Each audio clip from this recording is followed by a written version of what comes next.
Je m'appelle René Bessette. On est à la ferme Bessette et Frères à Waterville, en Estrie.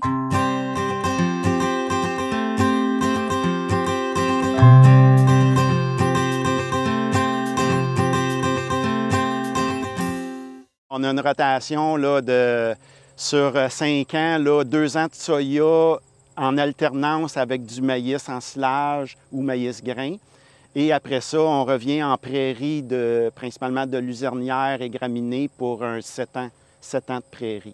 Ici, on est en train de faire la récolte de maïs en silage et puis depuis une vingtaine d'années, nous semons notre blé de printemps autour de notre maïs en silage pour principalement une raison de structure de sol, mais aussi pour l'environnement, ça sert de capteur de nitrate. Ce qu'on voit ici, c'est le blé qui avait été semé autour du maïs en silage. Donc, ça a été récolté à la mi-août. Puis là, veut pas, il y a toujours une repousse qui se fait après la récolte. Il reste un peu des graines à terre.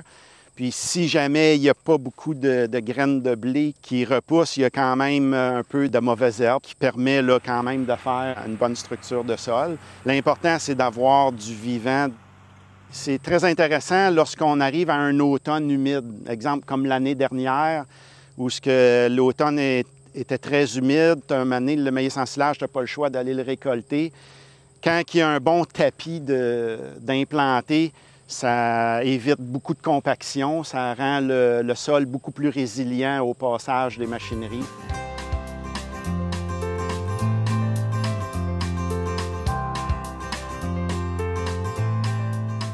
Au début de l'été, puis durant la saison de végétation, si jamais il y a un gros orage qui arrive, on sait que le maïs a besoin de beaucoup d'azote. Le blé, je le fertilise toujours moins là, à l'extérieur.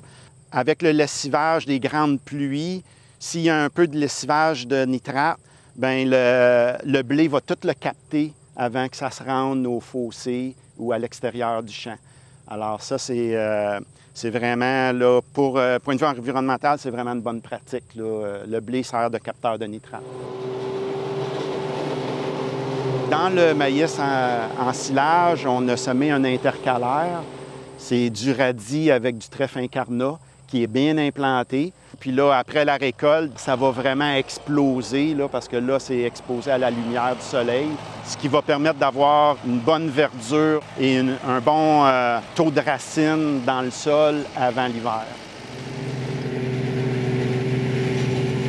On fait beaucoup moins de travail de sol qu'avant, mais on travaille plus pour le sol maintenant.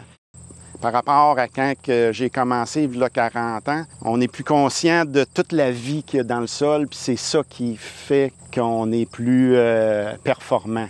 Nous, on fait du travail minimum de sol, mais c'est toujours au printemps.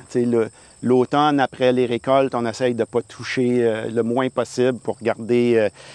pour le contrôle des maladies, c'est beaucoup mieux comme ça.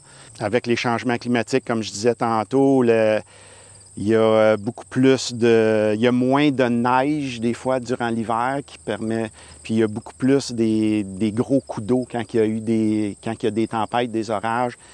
Alors le lessivage peut être plus problématique qu'avant, donc on prend les pratiques en conséquence.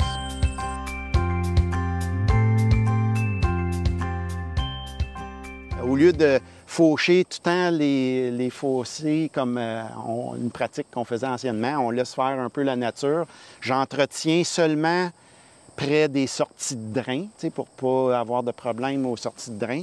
Mais le reste des fossés, on les laisse pousser un peu, puis ça fait des fossés arbustifs. C'est les espèces indigènes qui poussent de façon naturelle. Puis ça permet de protéger vraiment là, la terre des fossés, puis ça permet à la biodiversité de se développer aussi, aux animaux de circuler dans ces endroits-là. Bien, en réalité, c'est des bandes riveraines naturelles qu'on laisse aller là, dans toutes autour des fossés puis des cours d'eau. Comme agriculteur, je suis la 4e génération. Mes parents, grands-parents, en avant, ils m'ont légué une ferme qui était avec des sols qui étaient en bonne santé.